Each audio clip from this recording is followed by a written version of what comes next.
लास्टै ल्याङ भयो यार। के भयो र दाइ, कहाँ जानु भएको थियो? के हुनु र भाइ, काममा गएको थिएँ, आउँदै थिएँ, त्यहाँ आन्दोलनमा परेर ल्याङ भयो नि।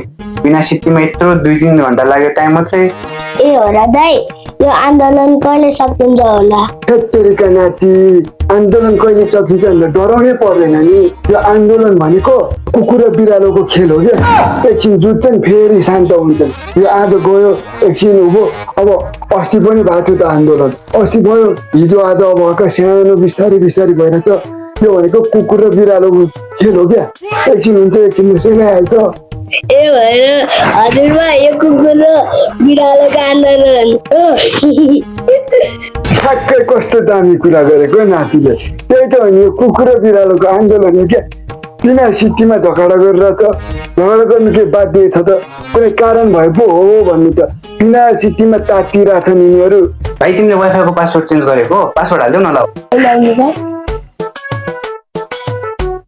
होइन, यो के हो फेरि? वाइफाई हाइफाई लडाइ खवाई के हो यो? वाइफाईले वास्तवमा हुने चाहिँ के हो भन्नु त बाबु?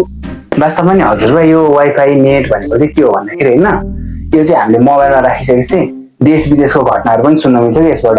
अब जस्तै अब कहाँ आन्दोलन हिजो आज भइरहेछ, त्यो के भयो, कसले के गर्यो भनेर पनि हेर्न मिल्छ। जम्मै यो हरेक कुरा हेर्न मिल्छ क्या।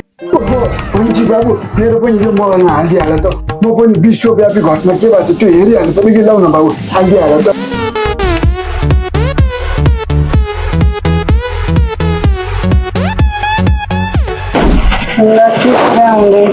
म पनि आएँ त यता।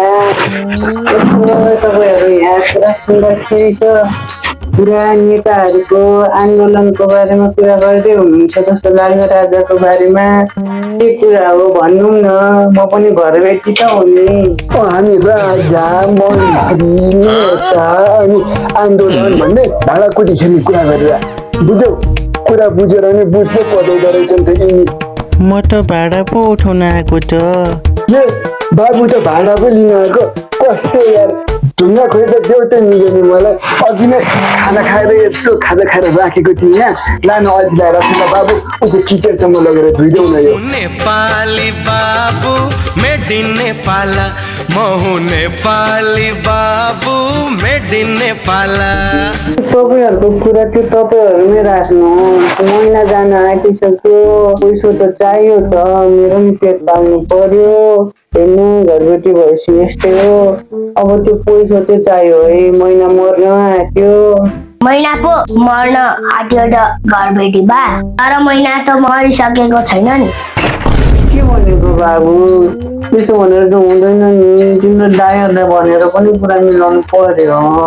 के गर्नु बाबु, देशभरि आन्दोलन, काटाकाट कुटाकुट मारामार चलिरहेछ। अब यो बेला म के गर्ने भनौ न बाबु, पैसा नलिएर। ओहो, के बोलेको बाबु?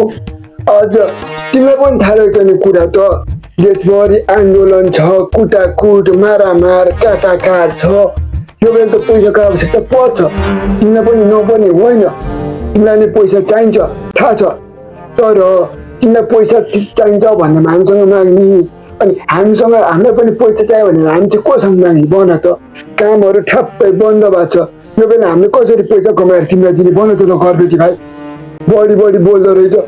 यो बेला त अन्तर्क्रिया गर्ने हो, तिमी हामी मिलेर सँगै बस्नुपर्छ।